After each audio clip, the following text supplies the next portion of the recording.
Hi, my name is Sarah Davis. I'm an educator at the Illinois State Museum, and thank you so much for joining us for this rescheduled Tales from the Vault History Under the Covers, all about the ISM quilt collection. So without further ado, I will turn it over to History Curator Erika Holst and Education Curator Elizabeth Bazan.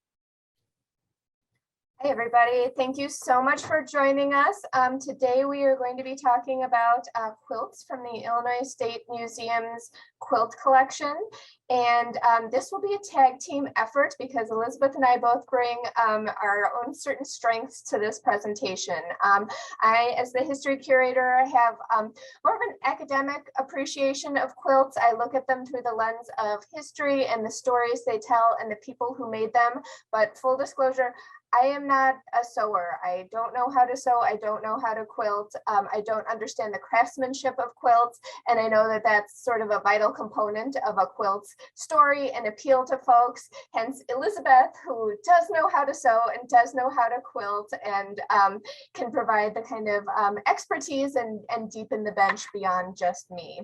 So with that said, I will share my screen and get this presentation going. Okay, here we go. So let's talk about history undercover, the quilt collection. So the Illinois State Museum actually has a very significant quilt collection. We began collecting quilts in the 1950s, and they came in under what was then the Decorative and Industrial Arts collection. So the quilts that came to our collection from the 1950s through about the 1980s or 90s tended to come in one at a time from individual family donors and retained a lot of like really nice provenance and stories. We kind of knew who made them and under what circumstances. And then in the 1980s, the Illinois State Museum hired a curator of decorative arts named Jan Wass, who is a well-reputed quilt scholar, and she really took the quilt collection to the next level because this was her field of interest and expertise. She really grew the quilt collection into what it is now, which contains more than 400 quilts, most but not all with an Illinois provenance. And so Jan Wass really had the eye to see what was significant, what could be developed, and made great gains there. So now the Illinois State Museum is kind of known within the museum community as a significant repository of quilts. So the quilts in our collection span about 200 years of construction. They were made between around 1820 and 2020. Fun fact, quilting is a 19th century phenomenon. We sort of picture colonial era quilts, and that's more of like a colonial revival sort of reading of the past. True kind of pieced and applique quilts really didn't get going until about the second quarter of the 19th century. So our 1820 quilt really is a very early quilt in the world of quilting. And the quilts that we have span the bridge between historical quilts, like things that were put on a bed and used in someone's log cabin, and art quilts. And quilts as a decorative arts object do sort of straddle that line between being a functional object, but also an artistic object and evidence of the maker's skill. And we are especially strong in Amish quilts. The Illinois State Museum was fortunate to acquire in the 1990s a collection of more than 150 Amish quilts. Typically, Amish quilts stay with the families in which they are created. There's not a lot of them on, the marketplace or in private institutions, but we had the opportunity to acquire a collection that was assembled of Amish quilts, and so it's a really strong representation of that subset of quilting tradition. So at this point, I'm going to dive in and take you through some of the highlight quilts in our collection. Again, I'm going to be coming at it from the approach of these quilts as historical artifacts, and Elizabeth will be able to speak a little bit more to the construction and sewing nature of them. So the first one I want to share with you is the first quilt, according to our records, that was acquired by the museum, which came in around 1951. And this was a crib quilt made by Mary Frances Deggy sometime around 1850 to 1853. And records indicate that she probably made it for the birth of one of her first two sons, likely Aaron, who was born in 1853. And she lived in Petersburg in Menard County. And this quilt is hand quilted, but Elizabeth actually, we pulled it out in our lab and laid eyes on it. So Elizabeth has seen it and maybe can speak a little bit more to what you noticed from a construction standpoint. Yeah, so this quilt is actually all one, so it's not actually pieced. This is all one piece of fabric on the front and then another piece of fabric on the back. And it's most likely a trapunto coat. So what you're actually seeing these raised, the raised areas are actually where either some sort of batting or yarn has been stuffed. So you'd stitch around a shape and then stuff those shapes to create this. This photo does not do this justice. If you get to see it up close, it will make if you do quilt, it will make your heart stop. The intricacy of the hand quilting is amazing. Our colleague Tracy is commenting in the chat that it's breathtaking. It really is. These stitches, the area that looks like it's not quilted, sort of around that center, is actually quilted with tiny stitches that are probably about 1/4 of an inch apart. So lines that kind of go in at an angle and are, like I said, about 1/4 of an inch apart. So every surface of this is hand quilted. I cannot imagine the number of hours that went into this. So though there's not the piecing part of the construction that takes time, the trapunto stuffing these little tiny spaces, but then also just the amazing hand quilting of this piece is really great. And so I can just see an expectant mother working on this, in her rocking chair as she thinks about this child that's coming into the world. It's just a really great piece. Thank you so much, Elizabeth. And I want to give a quick plug. We have a new exhibit opening at the museum on March 1st, and it's called Edgewise. And it highlights the voices of women and queer and non-binary folks whose voices are sometimes pushed to the edges of conversation in a world that can often be dominated by men.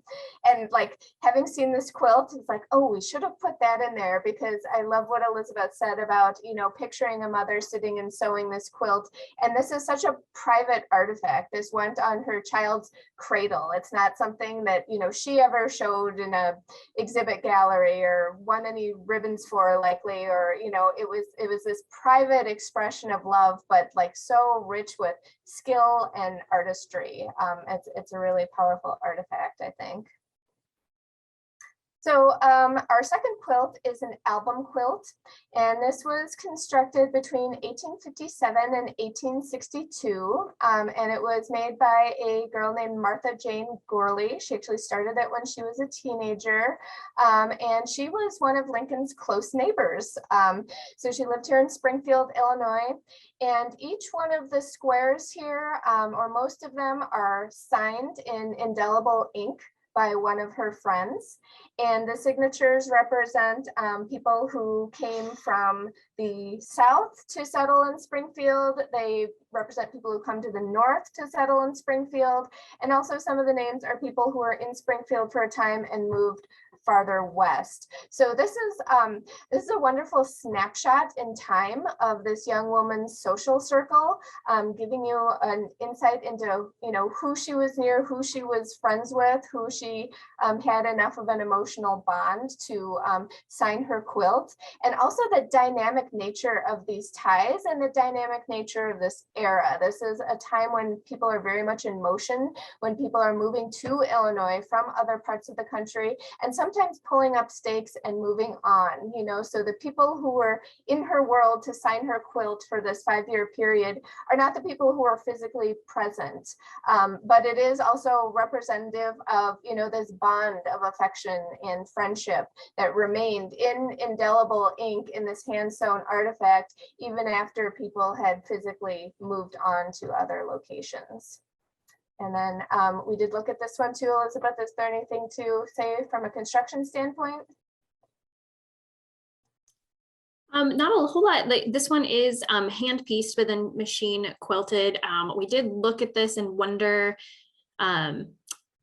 did Martha Jane Gourley make all of these pieces and have someone else sign it, or did they, you know, or were they working together on this quilt? I'm not sure there's a way to know that. I will say that several of these different squares do have the same fabrics, so they were either sharing fabrics or you know, that sort of thing. So not that was a question that came to our mind as we were looking at it, but also just a lovely piece. And our next one, oops, and there's a close-up detail of that quilting and also the signatures in indelible ink. Our next one is a checkerboard quilt that was made around 1865, and this was made by a woman named Hester Malone Wright, and she lived with her husband and 2 small children in a log cabin about 20 miles north of Peoria. And Hester and her husband William were Irish immigrants, and it's thought based on research that William was one of the workers on the Illinois and Michigan Canal. And so part of this wave of immigrants that had come to Illinois in the 1830s, 40s, 50s to work on the railroads and canals and improve Illinois' transportation network. And so again, you have this image of a woman who's in a log cabin, probably sewing this by, you know, firelight or candlelight, and part of that women's labor that contributed to the comfort and decoration of a home that always sometimes goes sort of unnoticed and unappreciated. And Elizabeth, was there anything you wanted to say about the fabric or I'm sorry, the quilt, the construction? I don't think so on this one. We were wondering about the pattern of fading. Remember, like why some of them are faded? Because it doesn't seem to be like systematic, you know, like there's some squares are faded and some aren't.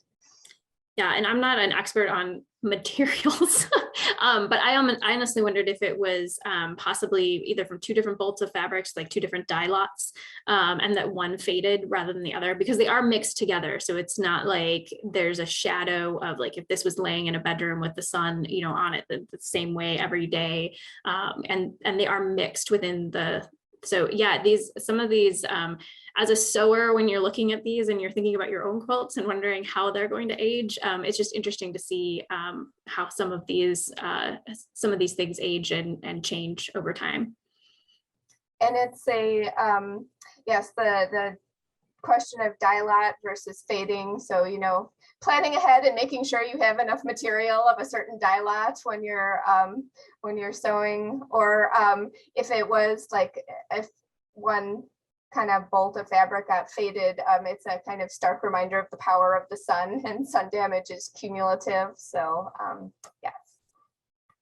And so the next quilt we're sharing with you is a star variation quilt that was made around 1870, possibly made by Lucinda Ann Taylor Conkling of Mason City, Illinois.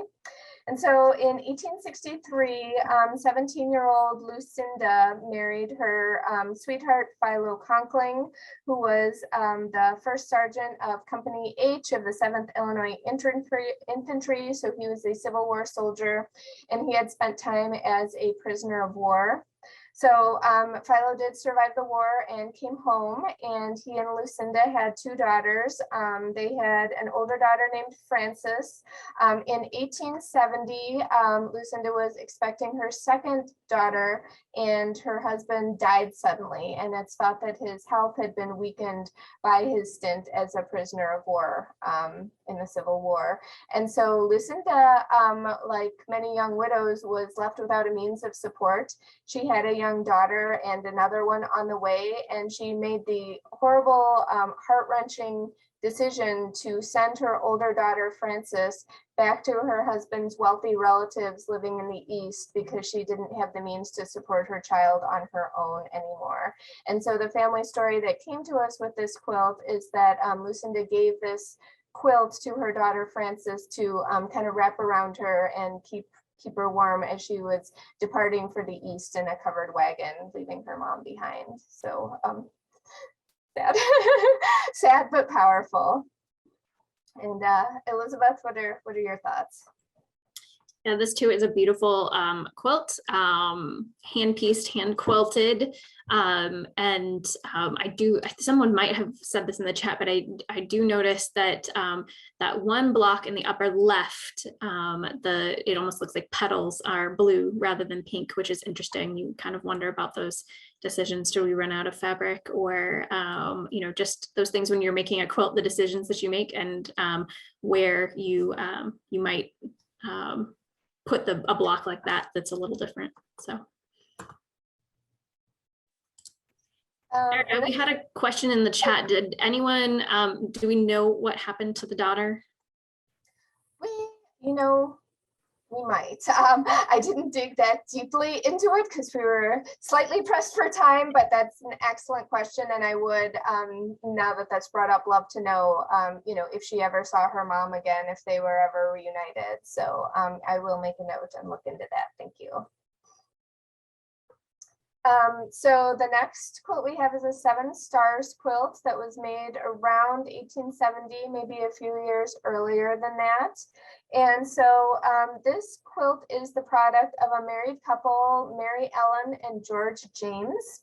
And so George went off and served in the war, the Civil War, and mustered out in June of 1865 and made his way home to Cass County, Illinois, where he married his sweetheart. And they actually worked on this quilt together.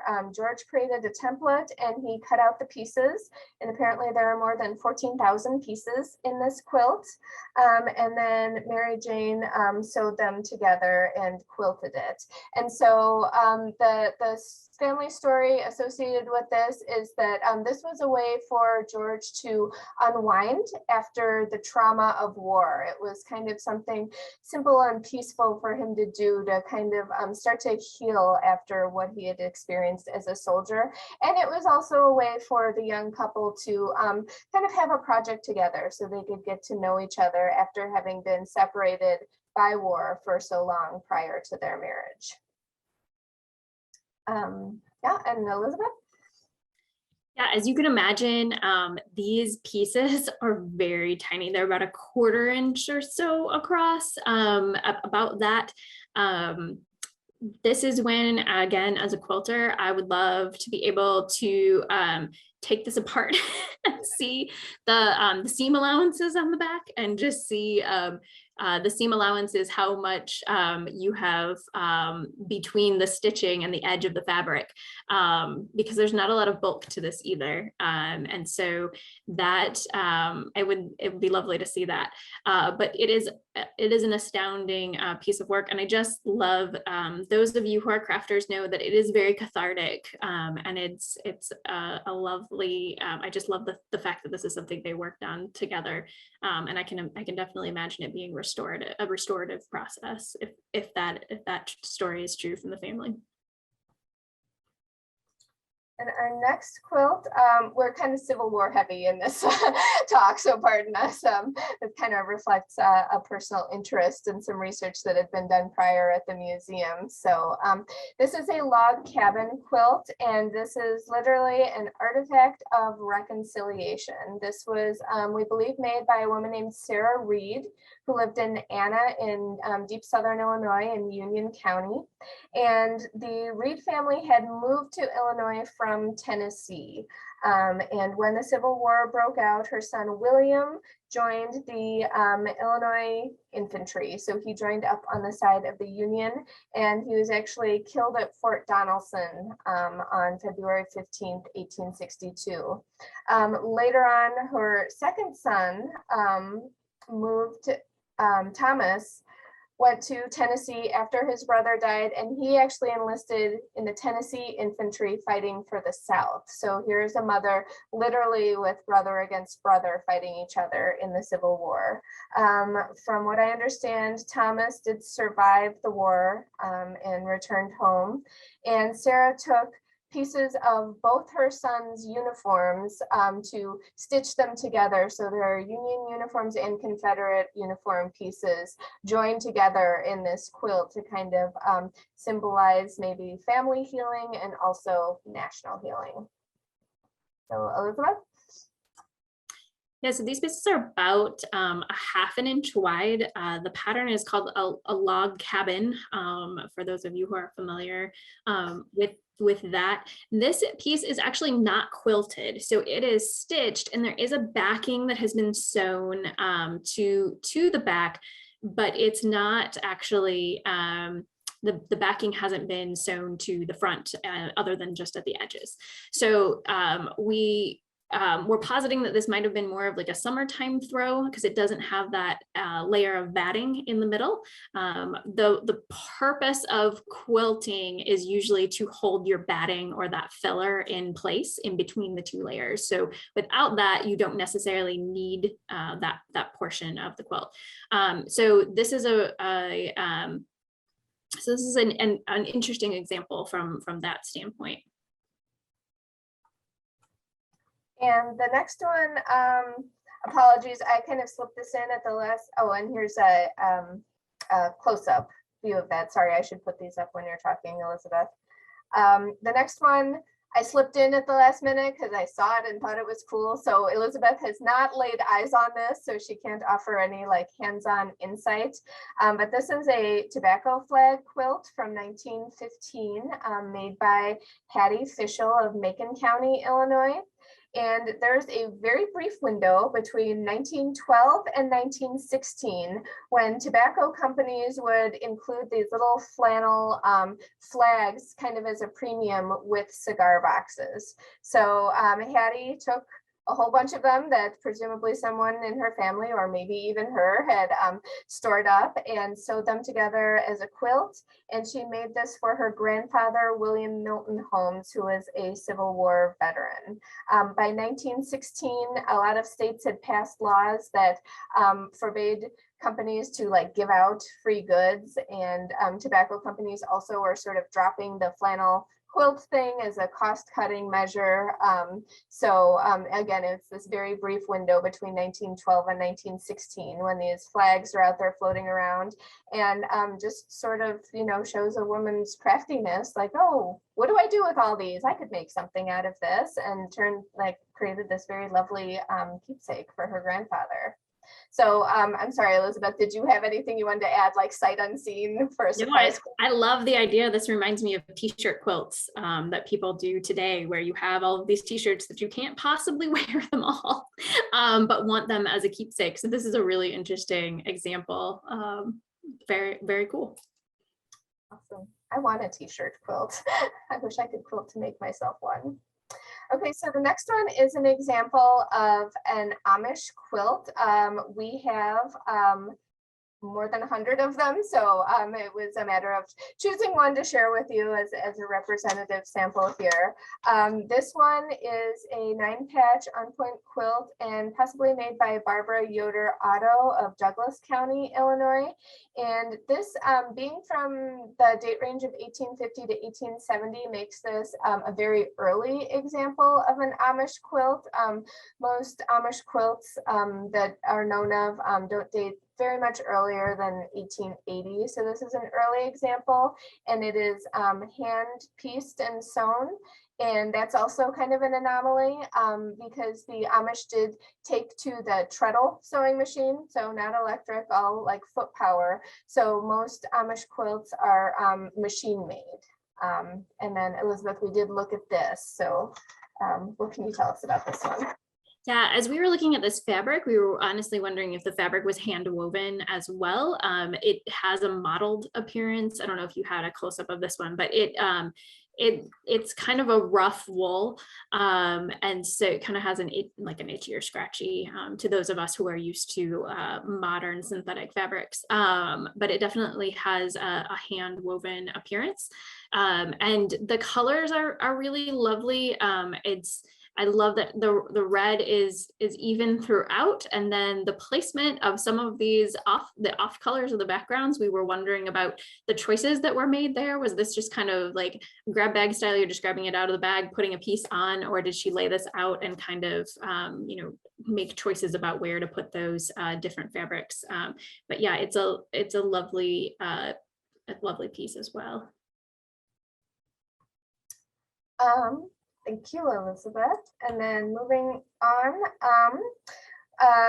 Elizabeth has not seen this since this was on display in our bicentennial quilt. And full disclosure, this is a very heavy and unwieldy quilt. It's embroidered with a lot of like metallic thread, and it's got metallic fringe on the outside. So it's just kind of a bear to move. So we decided to work from memory on this, but this is an example of a crazy quilt. The museum has a very strong collection of crazy quilts, which became a fad in the 1870s. They were sort of inspired by what people were seeing at the Philadelphia Centennial Exposition in 1876, and they like hit a peak right around like the early 1880s, and everyone was doing crazy quilts, and then it kind of like crashed. So by the time this quilt was created in 1894, crazy quilts are really sort of past their peak, but it's a lovely artifact of its time period because it was inspired by the 1893 World's Columbian Exposition in Chicago. So you've got this image of Christopher Columbus dead center here. These little, all the little iconography calls out to various aspects of the fair and its management. This woman here surrounded by flowers is Mrs. Potter Palmer, Bertha Palmer, who is one of the fair's organizers.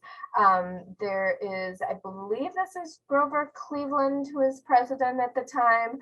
Up in the corner, there was a horse race, and I'm sorry, I'm a little fuzzy on the details because it has been a little bit since I've looked at it, but there was a very significant horse race that took place, and so it's like naming the top 3 winners of that race. And right when the fair was closing, the mayor of Chicago was assassinated. So there's this little like memorial emblem to him up in the corner. And our records initially indicated that this might have been made by a man named Leonard Mitchell, which of in itself is sort of unusual to see a man in the 19th century doing this level of intricate quilting. I did actually have a phone call, and I haven't gotten a chance to tell many of my colleagues this, so this is new news.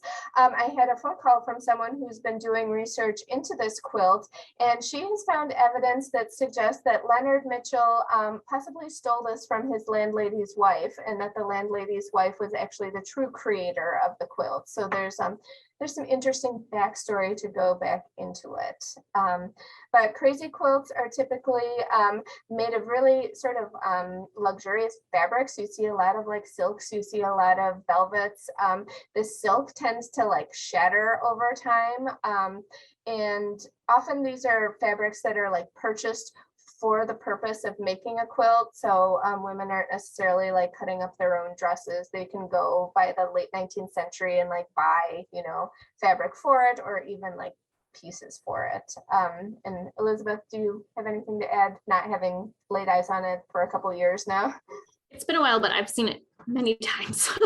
We've had it's just such a fantastic quilt. So for those of you who aren't familiar with crazy quilts, basically the idea is that there is an embroider. So as you piece the quilt together, you embroider each of those seams, you put an embroidered motif over it. Then you add even more embroidery. So you're seeing some of that here with this kind of bird's eye view, those stars and other things within those pieces as well. It's called a crazy quilt because there's not generally a plan. There's maybe a rough plan, but it's generally just scraps of fabric, kind of whatever will fit however it'll go together. And as you piece it, then you add, so if all that piecing wasn't enough, then you add this intricate embroidery on top of it. Because you're using these heavier, such as velvet and brocade and other fabrics, that makes it quite heavy, plus the added embroidery. And some of the embroidery floss, I believe from the time was, if it was metallic, it actually was made with some of those metals. So it actually, it does add to that that heaviness. Sometimes I can't remember if there's any beading in this one, but often crazy quilts will have beading on them as well. And so because it's so heavy, generally the way that you finish a crazy quilt is you don't put a batting into it, and you don't add quilting on top of all of that. You simply put a backing on it. And if you need that backing to stay, you know, tight to the structure, you would maybe go through and do ties. So you would put a little stitch in every once in a while just to hold the backing to the front. But other than that, it doesn't really work because it's so heavy. It doesn't require that extra level of batting. And then the quilting, there's just no more room for stitching once you get done with a crazy quilt, because it's got so much embroidery on that top level already. I didn't know any of that. So thank you, Elizabeth. That's awesome. And I will qualify all of my comments with, I am not a professional quilter. This is just my experience. So if those of you who have been quilting your whole life, you know anything different, feel free to put that in the chat or correct us as well. The next one I want to share with you was also on exhibit in our bicentennial exhibit, and I just love this because this is such a sassy artifact. This is a fundraising quilt made in 1889 by Charity Hedge Lingenfelter, and she was part of the Women's Auxiliary Group to the Grand Army of the Republic. So she's part of like the Ladies Support Corps, who are raising money for Civil War veterans and their orphans and widows. So this was a fundraising quilt, and Charity went around to local businesses and offered that for $1 pledge, she would stitch their logo onto the quilt. So that's what you're seeing in all the squares of the quilt. And then around the edges, people could pay 10 cents to have their name embroidered. So you're raising money on the front end by getting these pledges for the creation of the quilt. And then this quilt was later auctioned off. And so you raise, a second round of money from the proceeds of the auction. And what's amazing about this quilt and makes it so wonderful is that Charity, who by all counts, she was a short but very spunky woman. She stood less than 5 feet tall. She was one of a set of triplets, and both her siblings died in childhood, but and people thought she would die too. She was born prematurely and very small, but she survived and went on to be this spitfire of a woman who, when she's going around seeking pledges, you can see most of the businesses in Canton, Illinois, made a pledge and got their logo. When she went to, I think his name is Josiah Harder, who is the local blacksmith and a transplant from Maryland, he reportedly told her, "Good luck with your project." And so Charity took that with her, and he didn't give her $1. He just said, "Good luck with that." And so Charity made a special square just for him, and she made a horseshoe and said, "Good luck to all who buy of J. Harder." So that was just a such a fun, sassy way for him to kind of have the last word on someone who would not open his wallet for the benefit of Civil War veterans. And then Elizabeth, I know it's probably been a couple of years since you've seen this too. Yeah, it is. All this embroidery work is lovely, and embroidering signatures is not, it's difficult. So I'm amazed by that. But yeah, I do love this, like, stick it to him. You know, $1 could have earned him you know, like 100 years worth of goodwill. I do love that she turned it upside down as well, which is actually a bad, like, all the luck is supposedly supposed to drain out of it that way. So yeah, I love that as well. I didn't notice that. That's awesome. Thank you for that insight. This is probably one of our, like, superstar quilts in the collection, and one of the superstar objects in the entire Illinois State Museum collection of artifacts. This is a mosaic quilt made between 1941 and 45 by Albert Small of LaSalle County, Illinois. And so Mr. Small was he worked in a silica mine with heavy explosives during the day. And according to what his family has told us about this quilt, his wife was sewing, and Albert made some kind of comment about, you know, he opined about her sewing techniques or her pattern as she was quilting. And his wife said something to the effect of, you know, I'd like to see you do better. And he said, fine, I will. And so he made it his personal mission to create the quilt with the most number of pieces in it ever. And this is his third attempt. He had 2 starter quilts with increasingly smaller pieces and numbers of pieces. And this one is kind of his magnum opus. This quilt contains something on the order of 120,000 pieces that are hexagonal shaped. They're 1/4 inch large. It took him 4 years to create, but as far as anyone knows when he was finished, it literally was the quilt with the most pieces ever. It's been featured in Ripley's Believe It or Not. And his granddaughter came to pay us a visit and look at this quilt, and she had memories of her grandfather working on it. And she said he started in the center. So he started with one and just, like, worked outward and created this. And so here's kind of a detail of what's going on. And yes, Elizabeth, I want to hear your insight. Yeah, so this is called either English paper piecing, or there are ways to do it without paper as well. So you're seeing the up close now. These are hexagons. Usually English paper piecing, you are measuring on the edge of the hexagon rather than across. So if you look at the edges of these, we're actually not certain it's actually 1/4 inch. It's a tiny bit smaller than that. It is, I mean, as you look at it from a distance, it's an amazing feat, but when you look up close, it's even more amazing. You can see the quilting here, the stitches that go through just kind of at diagonal lines.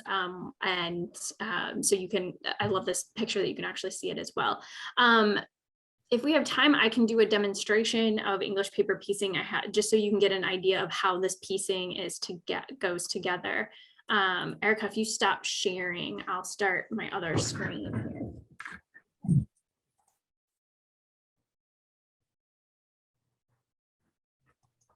Okay, so I'm gonna probably be off screen here, so I'm gonna turn off my view so that you can see. So what you start off with is a hexagon like this. It's a piece of paper. This is just cardstock. I printed this off and did that. What you're doing is you simply cut about 1/4 inch around this. This is, by the way, a 3/4 inch hexagon, and you can see how, I mean, it's not super super large, but what you do is basically baste the fabric around, and baste is basically just a removable stitch around here. The way you can do that with here, my grandmother actually would pierce through the paper and come back up to hold this seam down, but I prefer, and sorry, I'm trying to angle this so you can see it. I prefer to do it this way. So you're not stabbing through paper, which is heavy. hard on your fingers, but I also, this way you can just, you don't have to take the stitches out when you're done, because this paper is not going to stay in the quilt. You're going to take this out. This is just, the paper is basically providing you enough room for your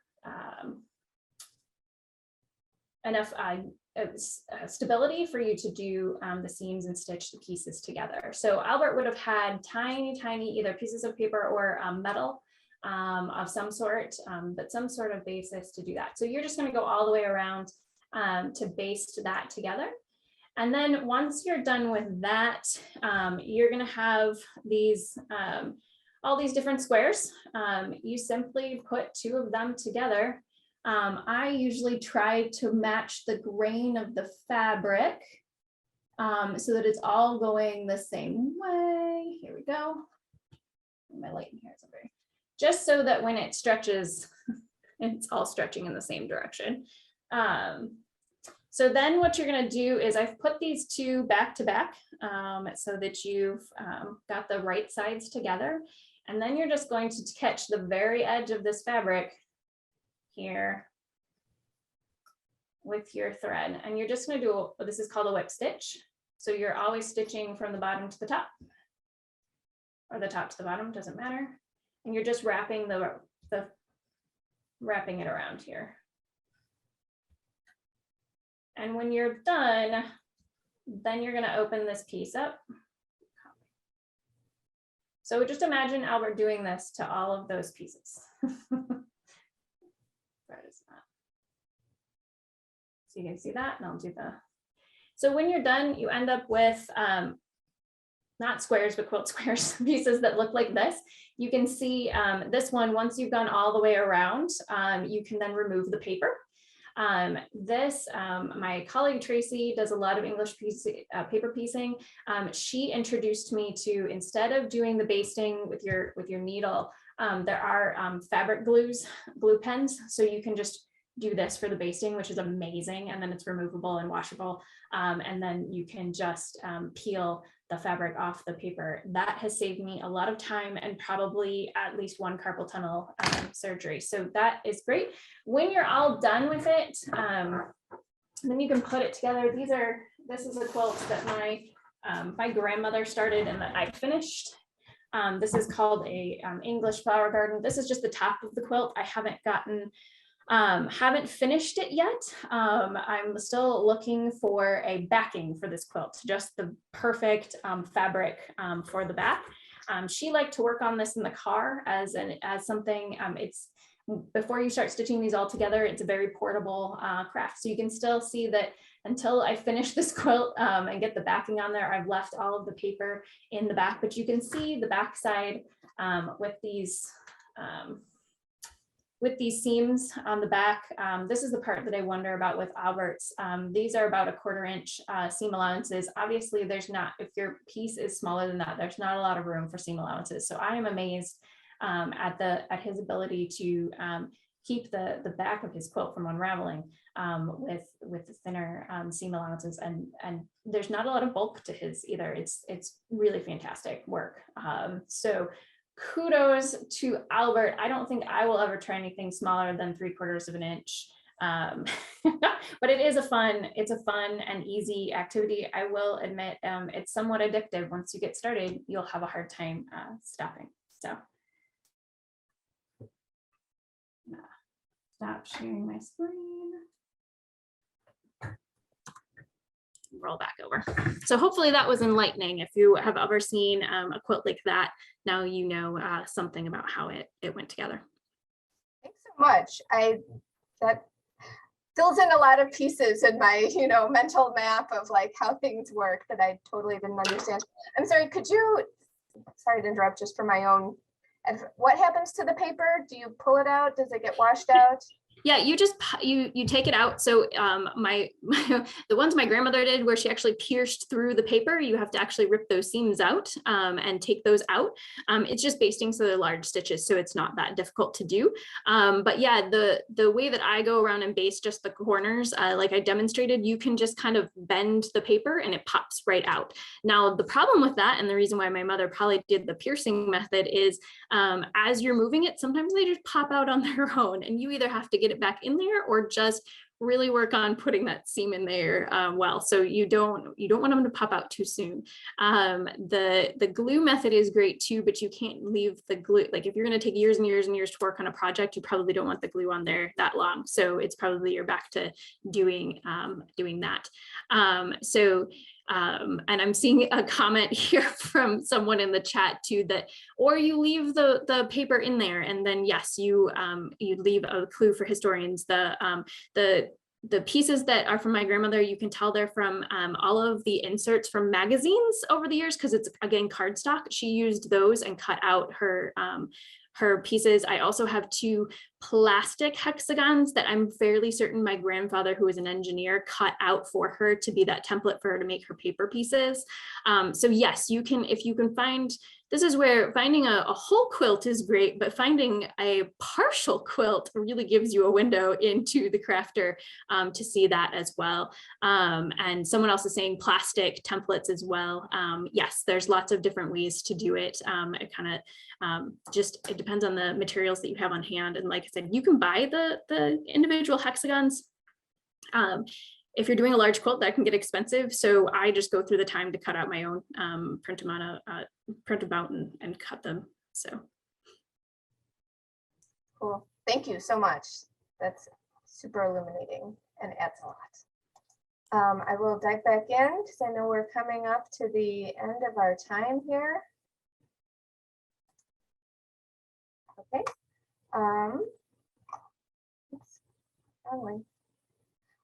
This is a yo-yo quilt, and this was made by Ina Dews of Cook County, Illinois. And Ms. Dews started her life in Tyler, Texas, and she learned to quilt from older female members of her family. And so as a teenager, she would go and buy used clothing at thrift stores and slips and things and use those for her quilt. She brought it with her when she moved from Texas to Illinois after she finished college in 1957. And she worked as a radiographer and also a civil rights activist in Chicago, but also always maintained her quilting as a hobby. And so she considered this her like best or Sunday quilt that she would put out on the bed, like if she had company. And later in life, in I believe the 1980s or 1990s, she took a trip to Rwanda and taught quilting to girls that were living in orphanages there. And so the Illinois State Museum acquired this quilt around 2008, 2009, and it was the first quilt by a Black quilter that the State Museum acquired. And so Elizabeth, I know we've looked at this one too. Yeah, so yo-yo is an interesting term, but these are little, basically, it's almost like you're making a bag. You're taking a shape, stitching around the edges, and then pulling them taut. There's a good, so you then are left with this circle. And then you're putting 2 of them together, much like I did with the English paper piecing pieces, and either doing a whip stitch or a regular seam through the back, through those pieces to piece them then all together. So you make all of these individual yo-yos and then piece them together. And then you'll notice there are these like diamond shaped holes that are formed in between the pieces. So it's a quilt that would look lovely with like a white underneath it. I can just see it sitting on top of a bed, so it has a little. There's no batting or quilting to this. It's kind of as you make the pieces and stitch them together, that portion of the quilt's done, and so you just keep stitching them together till it's the size that you would like it to be. Yeah. So this, I believe, concludes our deep dive into objects from the collection. I want to leave you just with a little bit of a vision of what's next, what happens with all these quilts. One of our main foci is increasing the diversity and representation of the quilts in our quilt collection. 2008 is frankly way too late to start collecting quilts by Black quilters, and means that there are decades and decades of Black artistry that we need to make up for and are missing from our collection. So one of our priorities is to continue actively seeking acquisitions of quilts and textiles by historically marginalized quilters. And we've had some exciting new acquisitions kind of along that line. This is one of our really standout pieces of art, and it's a new acquisition created by Cherise Wright, who sadly passed away in 2015, but she calls this 6 hours, and it represents her personal experience of having waited in line for 6 hours to vote for President Obama in 2008. And her statement associated with it says that it was cold, it was a long line, but there was this real sense of hope and optimism, and that people were being able to make a difference and their voice would be heard in democracy. And so she really kind of captures the joy and community of that event. We actually recently had an exhibition of Cherise Wright's work.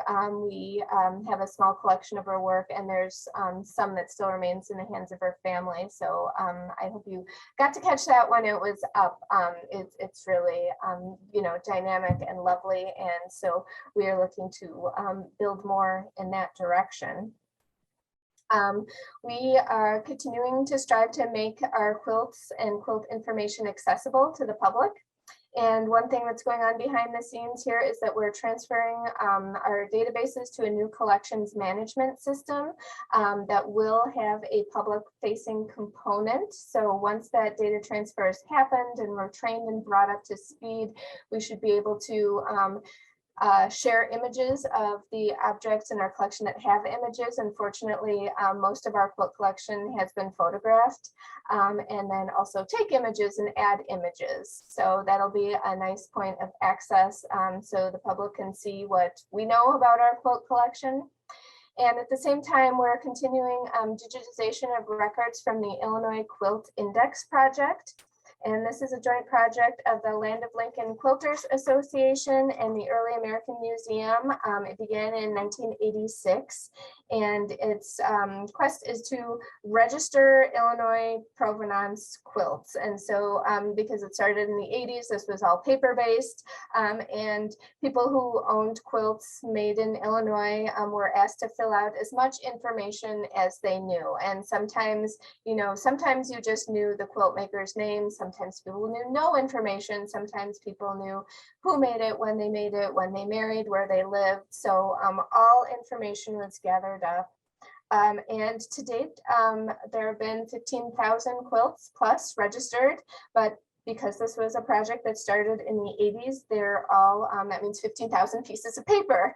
So our librarian, Tracy Pearsall, is spearheading a project in which case all this data will be entered into a database in the Illinois Quilt Index Project, and so made accessible to researchers. And the museum does take a lot of phone calls from people who find a quilt research project registered quilt, and it will have a little tag that you see here sewn on it with a unique identifying number. And oftentimes people will find some buy one at auction or find one and say, I have this quilt, what can you tell me about it? And so when this data is entered, it will be wonderful to be able to point people to the database, and they can actually look and see what's up there. But it will be a long process because it's a lot of data to enter. And then finally, in terms of the accessibility of our quilts, we continue to show the quilts. We like to make them available to researchers. So if anyone wants to come in and see a particular quilt, you just need to call and make an appointment, and we will facilitate that. We do also host research groups and quilt interest groups who like to come and look at quilts. We like to share out our quilts through public presentations like this one and social media. and also put the quilts on exhibit. And so this is an example of a quilt called Winter Celebration that will be going on view in the Edgewise exhibit that again opens on March 1st. And it was made by Trish Williams, and this was inspired by her memory of her mother and her mother's sisters and girlfriends turning on music and just dancing together in their kitchen. And Trish, as a young girl, was just struck by the joy of these women who had things going on in their life. They had cares and responsibilities, but when they came together, they made time to just be present and just like celebrate and dance. And so it's really the celebration of female joy and creativity. And so that is the end of the program. Let's discuss. We're happy to take questions. I will take history-based questions. Elizabeth will take craftsmanship and process-based questions. And yeah, hopefully we can answer them, and we'd love to hear what you have to say.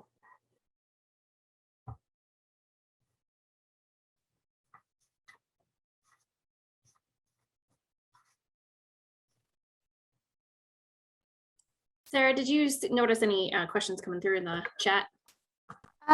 You pretty much answered them as you went. There is one, this was about, I believe, the Amish quilt. Is there any significance to the two small white squares? So in that, I think it was that one. I was trying to remember that as well. I think those are just two different fabrics. I don't believe that one had a whole lot of damage to it, but there's yeah, kind of in the middle left there and at the bottom left, there's two squares that look like they're more white. And if I remember correctly, those are just a different piece of fabric. This quilt has a lot of different pieces of fabric. And again, as I looked at it, I was like, I wonder how she made the decision to put things where. And so I believe those are just two different pieces. Do you remember, Erika, when looking this, or Tracy? I don't, but I do remember kind of your analysis of the craftsmanship was that this maybe felt a little bit like a beginner quilt, or someone who didn't have a whole ton of experience quilting. So I wonder if it's sort of like a practice piece or a learner piece, and you know, it wasn't someone's like final like grand product of their life. So maybe we do have a couple comments about it in the chat. Tracy wondered if they were possibly repairs that were done maybe after the quilt was created. Yeah. And then another comment was that she's also heard that Amish quilts usually have at least one mistake because the only thing that is perfect is God. She doesn't know how much truth that is, but it's just something that she has heard about Amish quilts. I have heard that too, now that that's brought up. But I think that was the only question I saw. We have also had a couple questions about the recording of this. And yes, this program was recorded and it will be uploaded to the Illinois State Museum's YouTube page, and I'll share that link in the chat. I did see some questions, Erika, on whether these were on display or on permanent display. Do you want to talk a little bit about why quilts can't be on permanent display, I guess? Yes. So yeah, unfortunately, or fortunately, depending on how you look at it, we have very few textiles that remain on permanent display just because they are sensitive, and especially to light, and light damage is cumulative. So the more you leave something out, the more that it will fade. And so for the health of the textile, we like to rotate them out every 6 months is ideal. We could push it to a year if we want to. So while we have temporary exhibits that display the quilts, we don't leave them out for good. And second, one of the challenges of any museum is that what we have space to display is only the tip of the iceberg of our collections. We have sort of finite temporary display space and a lot of things we want to show. And so we just can't usually physically get them all out there, which is a bummer, and it's why we're excited about this new collections management system. So at least the photos will be accessible and people can at least get a visual sense of what we have, if not, look at the actual object. There's been a comment about the Chicago History Museum had a dress that was scanned at the Chicago Hospital to see the internal construction. So perhaps you could do that with the quilt with the tiny hexagons to see what's on the backside, which is a fascinating idea. We've had a couple questions about if there's any plans to display quilts from the collection anytime soon, and then also any more information about the Edgewise exhibit. We don't have an exhibit planned that's devoted entirely to quilts, but we do have quilts showing up in future exhibits, and Edgewise will be the most recent one. We will have, I believe it's 3 quilts on display in that one, and it opens on March 1st and it will run until May, and that will be right here in the Illinois State Museum's main facility. And we're open Tuesdays through Saturdays from 10 to 4, and we are free. So come on by and check them out if you get the chance. And that exhibit will have not only, it'll have artwork, it's featuring people from all different artists, scientists. So it's got a nice mixture of objects within that telling these stories. So we encourage you to come out, and I do believe it will be traveling to the Lockport area after it's here in Springfield. So with that, I want to be mindful of everyone's time, and we thank you so much, Erika and Elizabeth, for this lovely presentation. I know I greatly enjoyed it and learned a lot. Thank you all, and we hope to see you soon.